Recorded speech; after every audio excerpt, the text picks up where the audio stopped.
আমার এদিকে জমি, ওদিকে বাড়ি, ওখানে ব্যাংক ব্যালেন্স। আয় বাবা আয়, তোর বোঝাই নেই। 500 টাকা দিতে কিছু দেওয়া যায়। হ্যাঁ, মানে ওই কাউকে কি দিবে ও চিন্তা করে, কোথায় কি আছে ওটা বলবে, বুঝিয়ে দিয়ে যায়। ওকে দেখতে চাই, ওকে দেখতে চাই, ওটা খেতে চাই।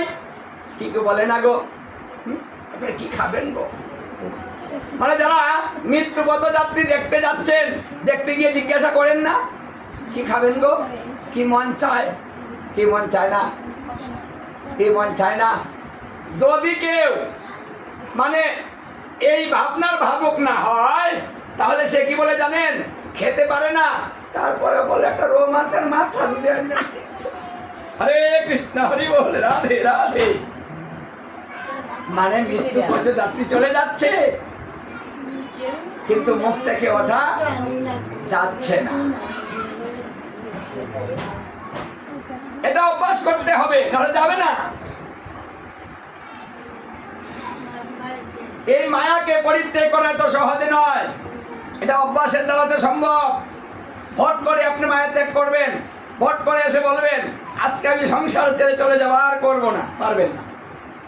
কি পারেন? ও মায়েরা রাগ, রাগ উঠে না?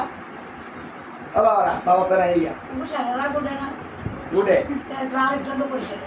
এই আজকেই মরে যাবো, আর ভোট করবো যায় না, আবার সেই হয় না। হ্যাঁ, মানে চেষ্টা করলেই কি আমরা ত্যাগ করতে পারি? পারি না।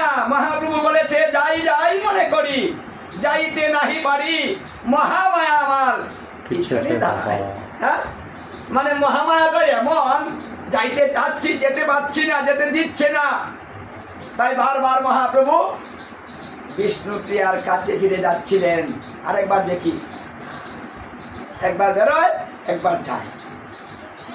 তখন মহাপ্রভু কথাটা বলেছিলেন, এই জীব কি করে মায়া পরিত্যাগ করবে? মায়ার বাঁধনে ছাড়া কি গো যায়? হ্যাঁ, এত মায়ার বাঁধনে পড়েছি আমরা। বাঁধন মানে ভাত। এই মায়ার বাঁধনের কারণেই কোথাও যেতে পারছি না।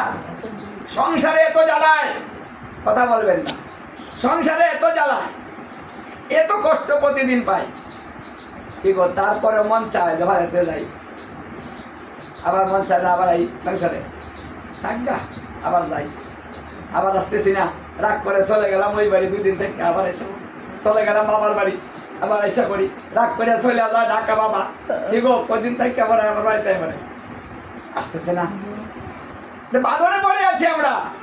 ইচ্ছা করলেই ত্যাগ করতে পারবেন না, এটা অভ্যাসের দ্বারা ত্যাগ করতে হবে। ভাগবতের প্রথমে এই কথাটাই বলা হয়েছে, এ থেকেই ভাগবত সূচনা হয়েছে, যে জীবের আসন্ন মৃত্যু জীবের কর্তব্য কি। পরীক্ষিত মহারাজ প্রশ্ন করেছিলেন সুখদেব গোস্বামীর কাছে যে আসন্ন মৃত্যু জীবের কর্তব্য কি।